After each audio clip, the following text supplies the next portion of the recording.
ট্যাং ট্যাং, ওই ট্যাং ট্যাং। অনেক খুশি, আমি অনেক খুশি। এই যে দেখো, এই যে চলে এসেছে। অনেক কষ্ট করে জামাইটারে ফড়ায় ফড়াইয়া তারপরে আনছি, বুঝছো? মাহি ধর একটু নিচে দিয়া। তো চলো তোমাদের সাথে ওপেনিং ওপেনিং করে এই জিনিসটা কি। উফ, জামাইটারে যে কি বলে থ্যাংক ইউ দিব জানি না আমি। আসলে জামাই ভাই, এটা আমার অনেক দিনের শখ ছিল যে এরকম একটা জিনিস কিনবো আর মজার মজার নাস্তা খাবো বানায় বানাইয়া।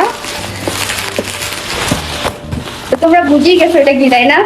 হ্যাঁ, জানো না, এটা কেনার জন্য আমার জামাইকে অনেক পটাইতে হচ্ছে, অনেক পটাইছি, তারপরে আইনা দিচ্ছে। সে আমাকে কিছু আইনা দেয় না, কেন জানো? সে মনে করে আমি ছোট বাচ্চা, যে তুমি এখনো সাংসারিক হও নাই, আরো বড় হও তারপর আমাকে এনে দিবে। কত বড় সাহস!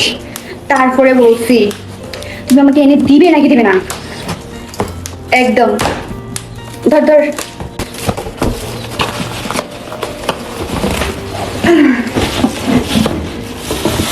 Guys,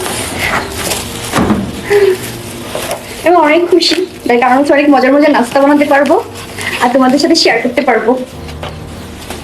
এই যে দেখো দেখো না, দেখো না গাইস, দেখো না क्या मैंने आना लेके आया। তো অবশ্যই তাড়াতাড়ি ব্লগ ভিডিও আসতেছে, খুবই মজাদার একটা রেসিপি বানাবো, তোমাদের সাথে শেয়ার করবো। তো এই যে আমার এয়ার ফ্রাই কেমন হইলো জানাইও কমেন্ট কইরা। নতুন রেসিপি আসতেছে। এই যে জামাই তোমাকে